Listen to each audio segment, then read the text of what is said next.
Good evening, everybody. God, it's great to see you all. I think of two things when this event occurs. One is that we are so fortunate and blessed, as Mary Jo said, to have the network of relationships we have with so many people doing great things across the city and the region. And the other thing that occurs to me is just how strong and resilient this city is because of people like yourselves, and we've seen that over and over again. I do have a few brief remarks to make, but I was, whenever I have to give a big speech, and it won't be lengthy, I don't mean that. I do think about my own speech writing career, and some of you may know that as a portion of my time working for the great Kevin White, I was his chief speechwriter, and the reason I was Ira Jackson's fault, because he hired me and thrust me into that role by leaving shortly after hiring me, because he was the great speechwriter. And it was a particularly tense situation because school desegregation was going on, and Mayor White still had national ambitions, and so it was very, very sensitive. And the speech was an address to the National Urban League. So you could hardly imagine a tougher situation, and I was informed that I would be writing the speech. It was absolutely terrifying, but I did manage to crank out a draft, and I got a call from the mayor's office that told me, meet the mayor at the Parkman House and you're going to go over the speech. And I got there, and I'd only been there a few months, keep in mind. I really didn't know the mayor very well. I was incredibly intimidated. And he said to me, I've been reading this speech, and I don't know. It might be a good speech, it might not be. I'm really not sure. But what might help me decide is if I could see the speech delivered. And he picked it up and he said, here. And he sat back. He said, no, go ahead, really. So I delivered the speech, and just the two of us, and he ran it by some friends of his who liked the speech, and so he decided to go ahead and give the speech, and which he did, and rarely for him in subsequent speech assignments that I had, he almost literally gave the speech word for word as I wrote it, and it was an unbelievable hit, standing ovation, just incredible, incredible.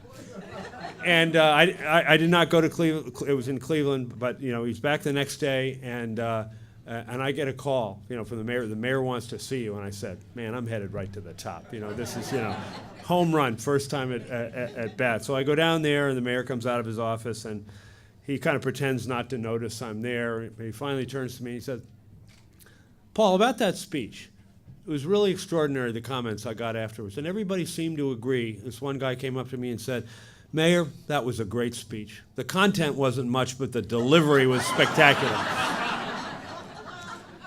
So I don't know if we'll have content or delivery tonight, but I always think of that. That's literally a true story in every detail.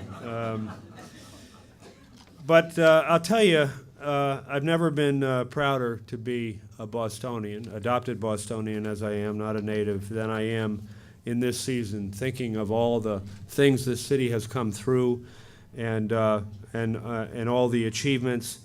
Obviously, the marathon was a tremendous trauma and a tragedy, but the way this city, obviously, and the first responders and the health and public safety personnel, but then the community, thinking not of themselves but only of others, it was an incredible window on the soul of this city.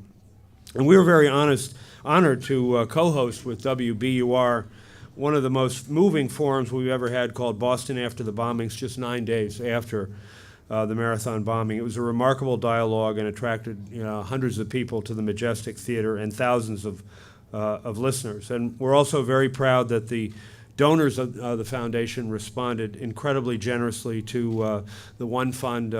Mike Keating, our chair, will tell you a little bit more about it. But it's really been a roller coaster. And then, of course, our Red Sox, as only they can, brought up a particular kind of joy and satisfaction to us by their improbable winning year, not winning year, winning the World Series. So it's really been something.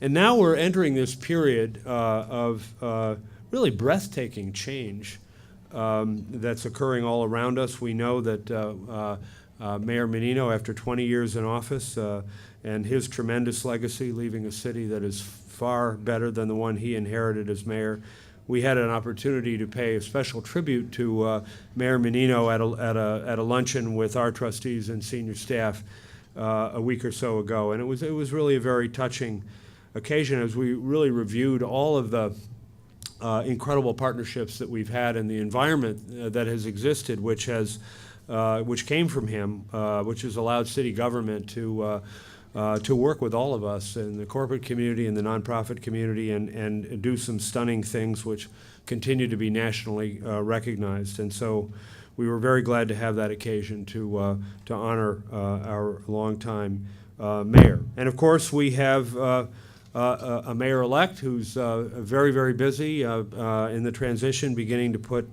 his administration together, and there will be some absolutely crucial appointments, particularly to the Boston Foundation and our programs, a new superintendent of schools and a new police commissioner.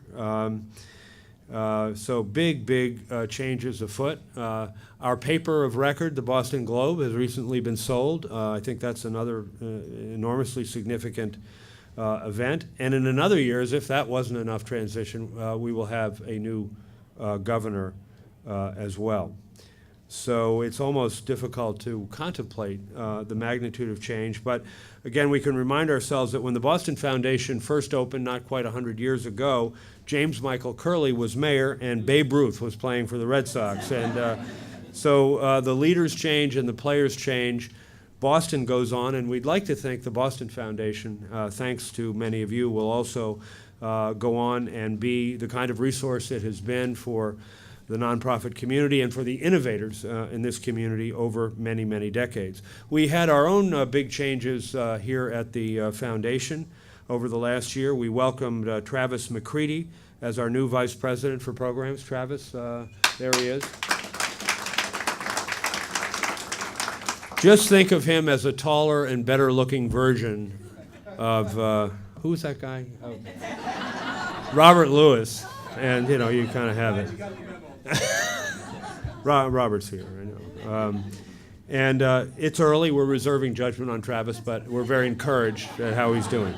No, Travis is actually, this is his second tour of duty at the foundation. He was my very first chief of staff when I started in 2001, and we were thrilled to welcome him back this year. We've also been joined by Jamie Jaffe, who is running the Philanthropic Initiative, or TPI, with which we merged about 2 years ago, and she's doing a spectacular job. And in another notable development, Kate Gedge has taken on a huge amount of additional authority, being responsible for not only donor services, which she has been for some time, but development as well. We also celebrate the tremendous contributions of 3 board members who retired from the board this year. Atsuko Fish, who chaired our Civic Leadership Fund campaign last year and helped us respond to the earthquake and tsunami in Japan. Kevin Phelan, who chaired our development committee, among many other contributions, and Benny Wiley, who chaired our program committee for a number of years. These are great citizens of our community who contributed so much to the foundation and so many other things, and I wonder if we could applaud them right now.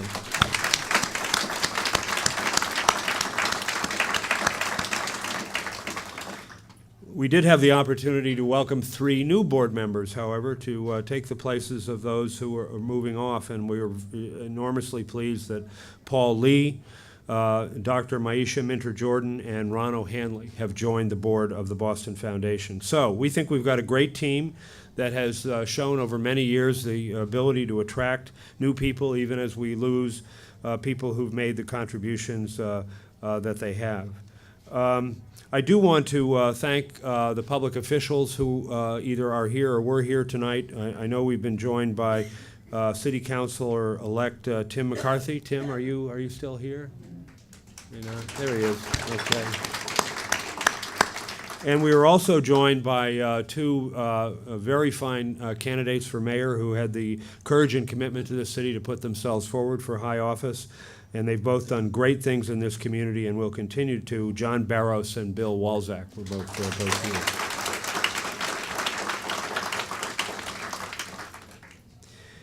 We had an extraordinary year at the foundation in many, many respects, but part of it was financial. And we are a kind of financial institution trying to enhance and enlarge philanthropy in this community by raising money.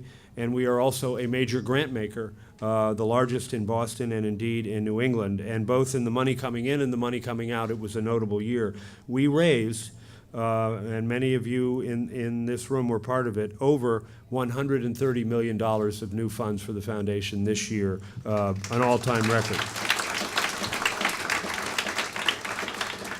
But the reason to accumulate resources like that is to put it to work in the community, and we are very pleased to set another record by making grants of more than $98 million this year to area nonprofits and others.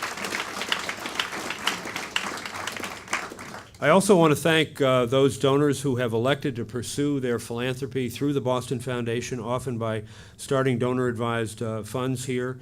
A number of you have commented on the Boston Foundation's first major ad campaign that we're running on the op-ed page of the Globe and on BUR. We've gotten a lot of great feedback on this, something that was new for us, but we really wanted to raise our profile in the world of the philanthropy and encourage more donors to come forward and take advantage of the spectacular resources that we have.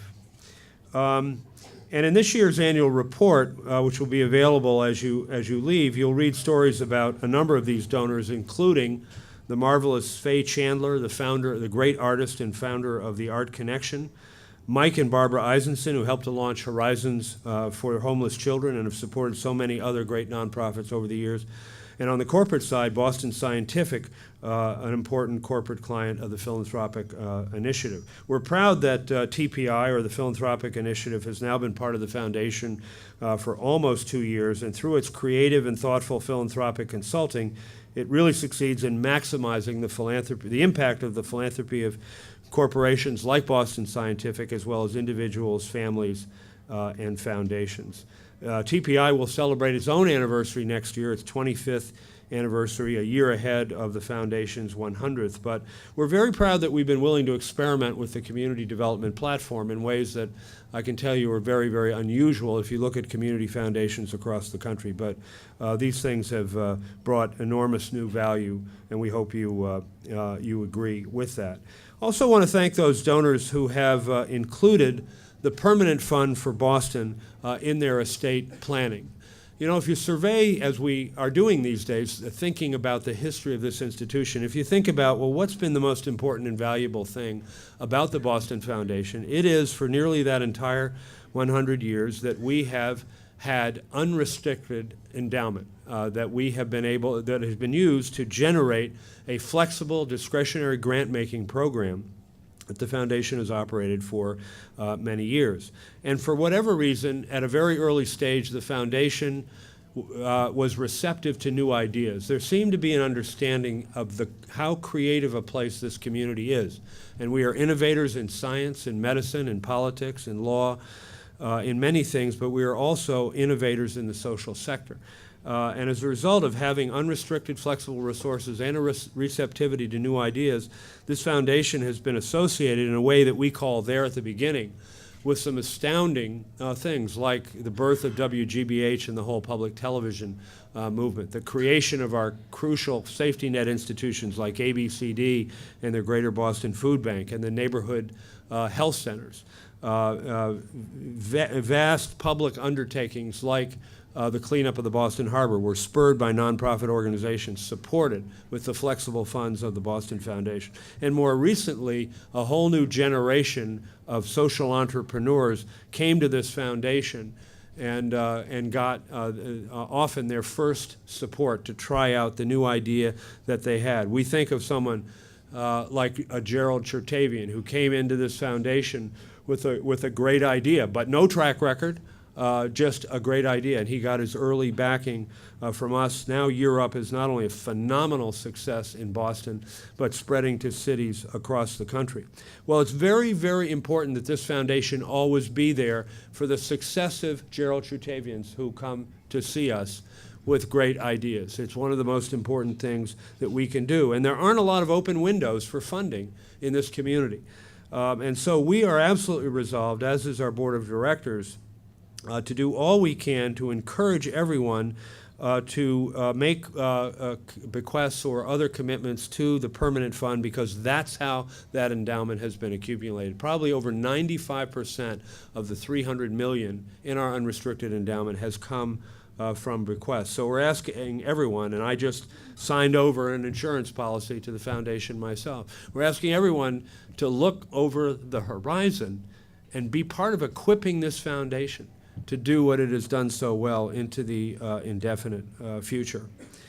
Another important resource that we have developed in recent years, which has been so crucial to us, has been the Civic Leadership Fund, our annual fund that supports our research, our forums, our public policy work. And again, there's so many people in this room who make an annual contribution. More than 300 individuals, families, and institutions support this fund. And again, we set a record with $1.6 million this past year. So thank you for that.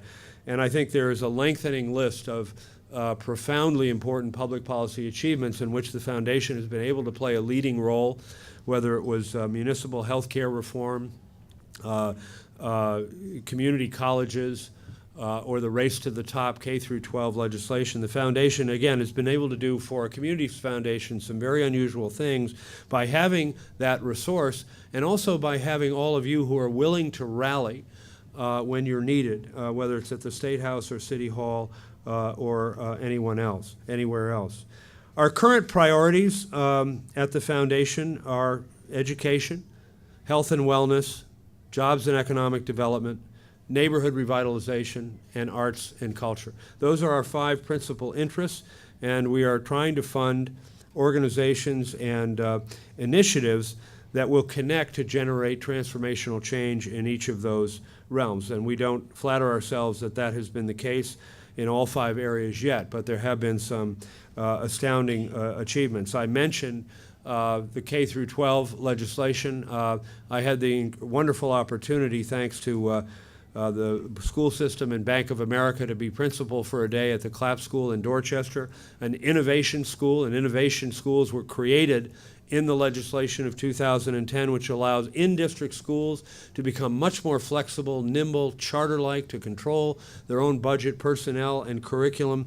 And this school went from a level 4 to a level 1 in 2 years. And it was just astounding to talk to the faculty and the staff about the ownership and the real empowerment that they felt, because so many decisions are in their hands and they're being held accountable for results, and they're getting those results. That's transformational change. And I will say again, as I've been saying, we still have a long way to go, but I believe Boston can be the city that shows that broad achievement gains can occur for the mostly minority and immigrant and low-income children that are served by those schools. We have the best charter schools in the country, and the district is now taking advantage of all of the lessons that have been learned from that success.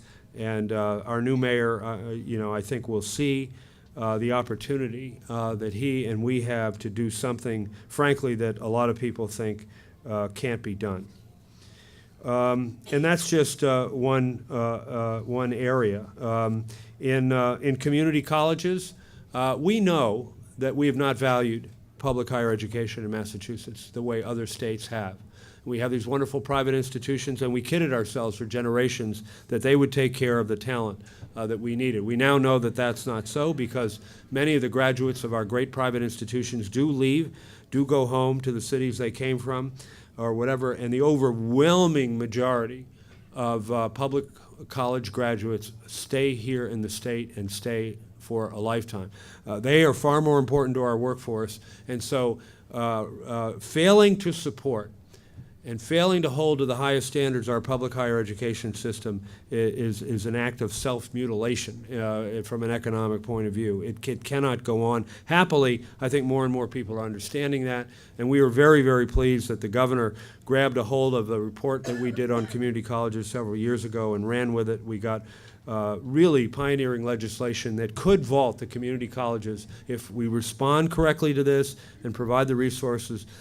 Within a very few years, I believe Massachusetts could be a kind of mecca where the highest and best practices of community colleges are on full display to the great benefit of the students, but to all of us and to the economy.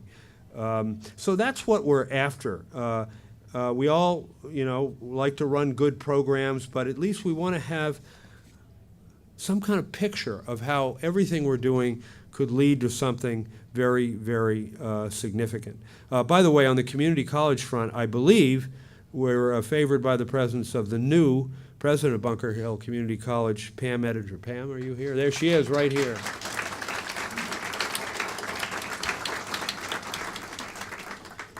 We are really so excited to be working with her and Valerie at Roxbury, and indeed the other 13 community colleges across the state. In health, there's been a big shift in our priorities, as many of you know. Like a lot of us, we were after access to medical care for generations, particularly on the part of vulnerable populations. That's why we backed the neighborhood health centers when they were created.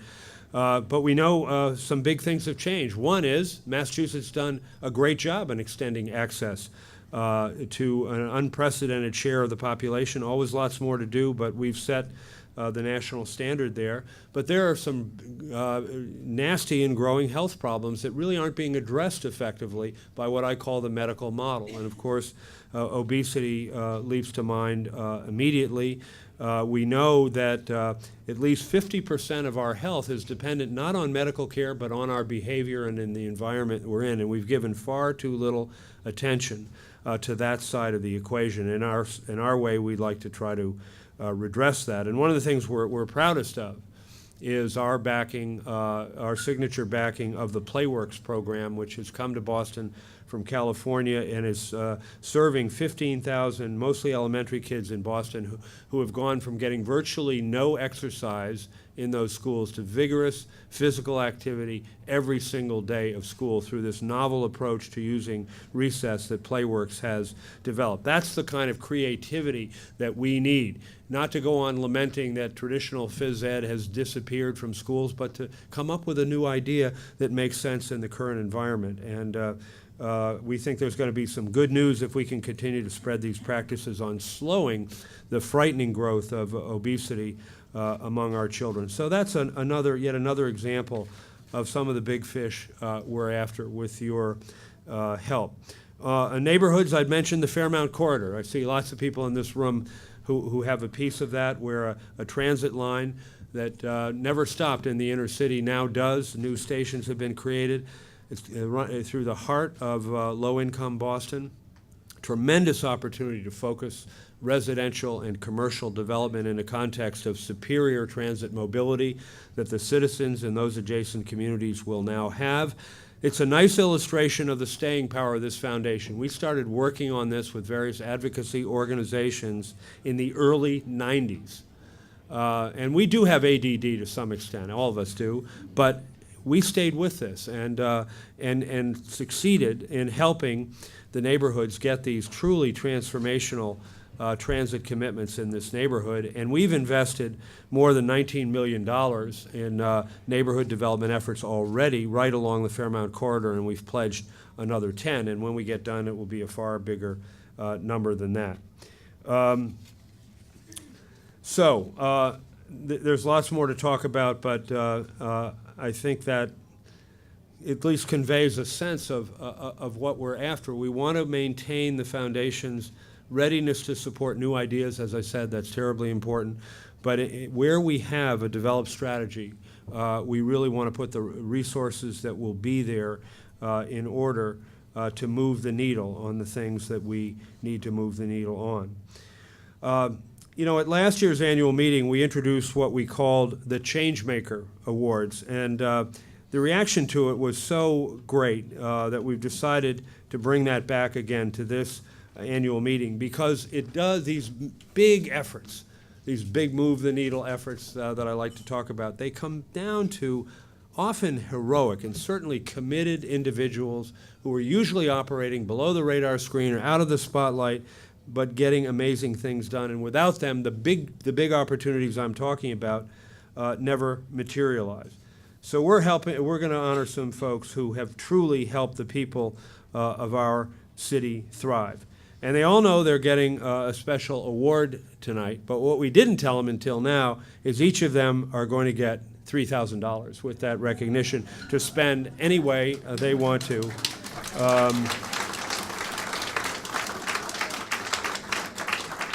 And to tell you a little more about this year's awardees, I would like to invite my good friend and our Vice President for Programs, Travis McCready, to come to the podium. Travis.